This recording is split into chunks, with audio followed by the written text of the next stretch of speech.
17 लाख लोग हैं, इनमें से बड़ी तादाद उन लोगों की है जो कि 15 अगस्त 2021 के बाद यहाँ पर आए हैं।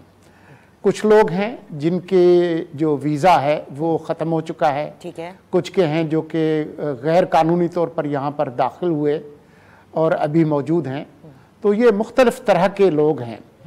पाकिस्तान अपनी सरजमीन पर सिर्फ उन लोगों को रहने की इजाज़त दे सकता है जिनको हमने कानूनी तौर पर यहाँ रहने का हक़ दिया हो या वो हमारे शहरी हो।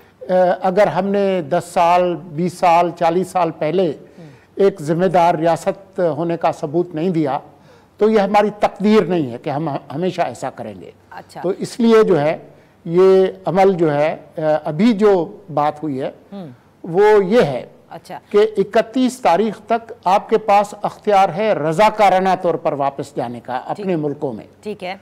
उसके बाद जो है वो उनकी जबरी मुंतकली होगी। ये भी तो इत्तलात हैं जिनको पाकिस्तानी पासपोर्ट दिए गए थे, क्या उनके खिलाफ भी कोई क्रैकडाउन कर रही है निगरान हुकूमत? जी, मुझे यकीन है कि उनके खिलाफ भी एक्शन होगा और अगले हफ्तों और दिनों के अंदर आप देखेंगी कि नादरा की क़ियादत में जो तब्दीली आई है उसमें उन तमाम लोगों को जो इस मुल्क के शहरी नहीं हैं, उन्होंने अगर हमारे मुल्क के पासपोर्ट्स लिए हैं या शनाख्ती कार्ड लिए हैं, न सिर्फ वो मनसूख होंगे बल्कि जिन लोगों ने इस गैर कानूनी अमल में एक किरदार अदा किया है उनको सज़ाएं भी होंगी।